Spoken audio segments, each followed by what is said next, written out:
Fala pessoal, beleza? Nesse corte, Steve O conversa com o ator Corey Feldman, famoso nos anos 80 por participar de filmes como Gremlins, Goonies e Garotos Perdidos.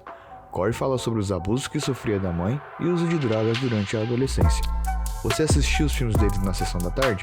Comenta aí. Se curtir o vídeo, deixa o like, se inscreve no canal. Obrigado e até o próximo vídeo. I was very shy, I was very awkward, and I was very insecure because I was made to believe I was fat and ugly my whole life. I was beat up by kids at school, I was beat up by my mom, I was always bullied. So like I was told I was fat and I was ugly, and I believed that up until I was 35 years old. Man, I have trouble with that. I was very insecure. I mean, yeah. I know that when you're a hugely successful child star, yeah, which you were, I mean, right? Like, so I know that when you're in a school system and you're the big child star, that there's actually like a bullying component. Right. Where even though you have like insane amounts of power or popularity or whatever, yeah. but not in school. You're a celebrity, yeah. But in school, it's a different ball game. You're like you're the dumb kid because you leave all the time. You're the stupid kid, and, right? You know, and you must think you're special because you get to like not be here when the rest of us have to slave away at school all day. That's the way they looked at it. It's pretty incredible to me that you can be bullied in that kind of a situation. But then what else to be made to believe that you're fat when you were never fat, right? I was a little bit chubby. Like I had like the What movie were you fattest in? I would say it wasn't like maybe a movie, but I think definitely on the Bad News Bears TV series. I mean, I got a big round ass face. That was in the fucking 70s. I was 7 and 8 years old. Yeah, but this is called screwed up in the head. Sure. Man. You know, your mom tells you you're fat. You think you're fat. I wasn't allowed to eat in those days. She would literally keep meals from me or like hide the, candy and the junk food because I wasn't allowed to eat it.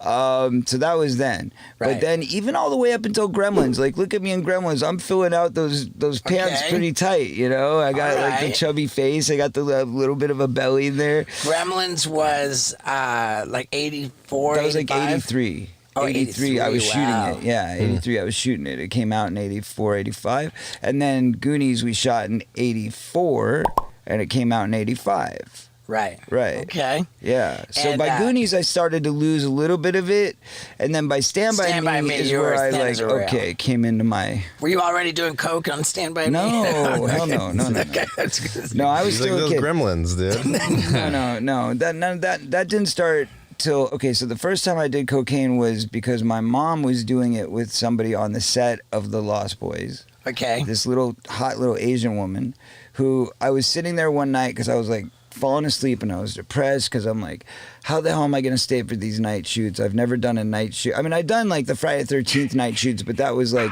we come in at noon, we work until midnight, and then you go home because like when you're a kid, they're only going to let you work so late, and then they're going to call it. But like now, I'm still a kid, but I'm 14 years old, 15 years old. You know, when you get to those ages, all of a sudden they start treating you more like you're an adult, right? And the work code still applies, but they'll be like, oh, we're going to do like a half day, half night. So we're coming in at 3 in the afternoon and we're working until 3 in the morning. And I was like, wait, what? I wasn't very good at that. So I was a little frustrated. Like, how am I going to do this? How am I going to stay up all night? And this little Asian lady comes up to me and she's like, hey, you should just do what your mom does to stay awake. And I was like, what's that? And she's like, cocaine. And I was like, okay. I wouldn't really know where to get it. She's like, oh, I have it. Just come to my apartment. We'll do something. It'll be easy and then you'll be fine. I was like, oh, okay, well, she makes it sound so easy and harmless. I might as well. If my mom's doing it, how bad could it be, you know? How old were you? I was, like I said, 15. 15? Yeah. When was the first time you did coke? How old were you? Oh, shit, I didn't do coke until I was 20, I think. Yeah, late bloomer experience. I did it on my high school lunch break. Pussy. I was a rookie. Yeah, I did at my senior year. Somebody's like, come over, and I did it. Oh, it's bad. So I got so the first time I did it, it was a bad experience because it was good at first. Like we did it, we had fun. It was like we were talking, we were sitting in this girl's apartment. She takes me out driving. She taught me how to drive a stick shift, high on cocaine for the first time.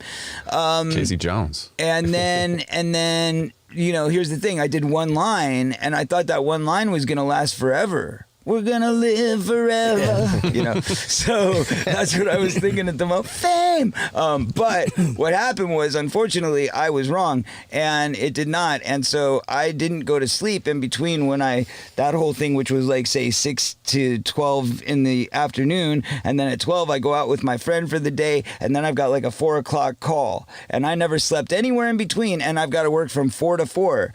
And so then I say to the girl, like, hey, you know what? I have a feeling this stuff might wear off. How long does it take to wear off? She's like, oh, it'll be worn off by the time you go into work. And I'm like, well, I'm going to probably need more than to keep me up. She's like, don't worry, I'll meet you there. I'll give you some more. Well, that was my first lesson in people doing drugs are not very honest. So found out the hard way that she was full of it, and waited for her to show up. She didn't show up. She didn't show up. Okay. She flaked on me. She left me hanging. Right. And so I'm sitting there like, you know, showing up for work, getting my costume on, like half asleep, like, okay, I gotta make it through. She'll be here any minute. It's cool. And I'm like calling her, texting her.